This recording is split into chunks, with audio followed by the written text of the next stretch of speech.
नमस्ते और the deep dive में आपका स्वागत है। आज हमारे पास एक बहुत ही दिलचस्प स्क्रिप्ट विश्लेषण है। इसका शीर्षक है लचीलेपन की वास्तुकला, आखिरी चाबी द लास्ट की का एक कथात्मक और मनोवैज्ञानिक विश्लेषण। जी हाँ। ये विश्लेषण देखता है कि कैसे सिर्फ 3 मिनट की एक छोटी सी स्क्रिप्ट क्लासिक कहानी कहने के तरीकों और मनोवैज्ञानिक समझ का इस्तेमाल करके एक गहरा असर छोड़ती है। बिल्कुल, हमारा मिशन है ये समझना कि ये स्क्रिप्ट आखिरी चाबी कैसे अपनी बनावट और किरदारों के जरिए विफलता और फिर वापसी की एक सधी हुई कहानी कहती है। ये सिर्फ कहानी नहीं है, ये दिखाती है कि एक उद्यमी का दिमाग कैसे काम करता है और इंसान मुश्किलों से कैसे उभरता है, वो जो लचीलापन होता है। ठीक है, तो चलिए इसमें उतरते हैं। विश्लेषण में एक बहुत ही आकर्षक बात सामने आई है कि स्क्रिप्ट एक जानी मानी नाटकीय संरचना का इस्तेमाल करती है। फ्रेयाटैग का पिरामिड कहते हैं उसे। परिचय, कहानी का चढ़ाव, चरमोत्कर्ष, उतार और फिर अंत। हाँ, वो क्लासिक 5 अंक संरचना। हाँ, लेकिन कमाल की बात यह है कि इसके 5 सीन सीधे इन 5 हिस्सों से एकदम मेल खाते हैं। ऐसा 1.1 मैप देखना तो काफी दुर्लभ होता है। बिल्कुल सही कहा। ये वाकई असामान्य है और कहानी को एक बहुत तेज रफ्तार देता है। एक कार्य कारण वाली बात आ जाती है, जैसे सीन 1 पतन, वो परिचय है नायक आरव और उसकी निराशा। सीन 2 रहस्य, कहानी को आगे बढ़ाता है जब वो चाबी को देखता है, टेंशन बढ़ती है। सीन 3 रहस्य उद्घाटन, चरमोत्कर्ष है वो पेन ड्राइव पर वीडियो संदेश। अच्छा। फिर सीन 4 वापसी, वो उतार है जहां आरव नए जोश से काम करता है, मुश्किलों का सामना करता है। और सीन 5 संदेश, वो अंत है, समाधान, जिसमें नई कंपनी बनती है। और ये संरचना सिर्फ कहानी का ढांचा नहीं है, है ना?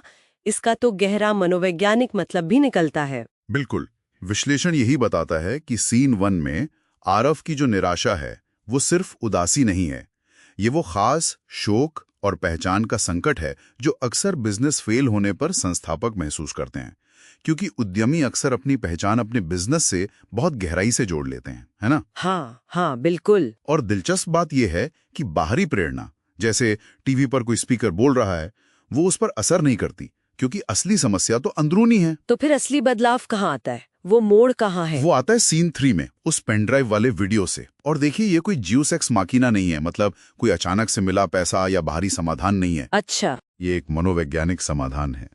विश्लेषण इसे बहुत अच्छे से पकड़ता है। ये आरव को बाहरी नियंत्रण केंद्र से हटाता है, ये सोचना कि सब किस्मत या हालात की वजह से हो रहा है, और उसे आंतरिक नियंत्रण केंद्र की तरफ ले जाता है। वो महसूस करता है कि वो अपनी किस्मत खुद बना सकता है।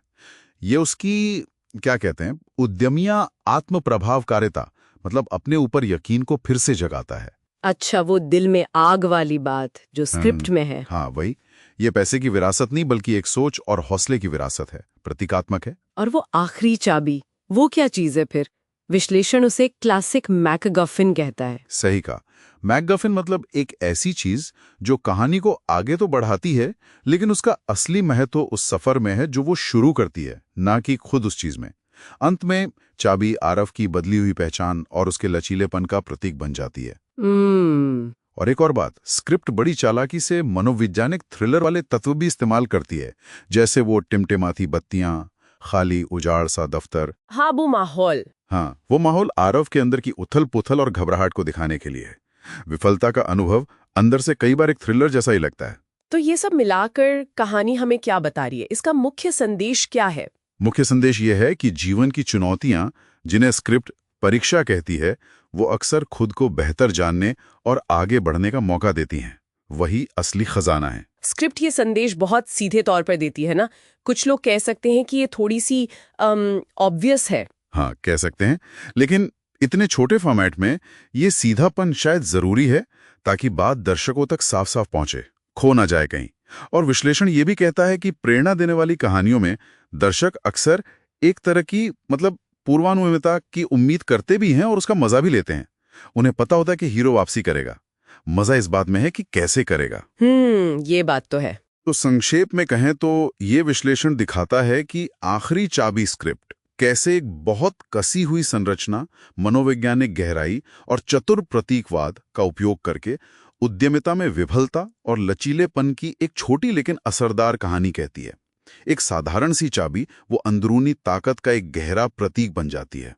और ये हमें सोचने पर मजबूर करता है कि क्या कभी-कभी सीधी स्पष्ट कहानी कहने का तरीका, भले ही वो थोड़ा जाना पहचाना सा लगे, जटिल मनोवैज्ञानिक यात्राओं को दिखाने का सबसे शक्तिशाली तरीका हो सकता है, खासकर तब जब समय कम हो। वाकई इस पर सोचने के लिए एक दिलचस्प सवाल है।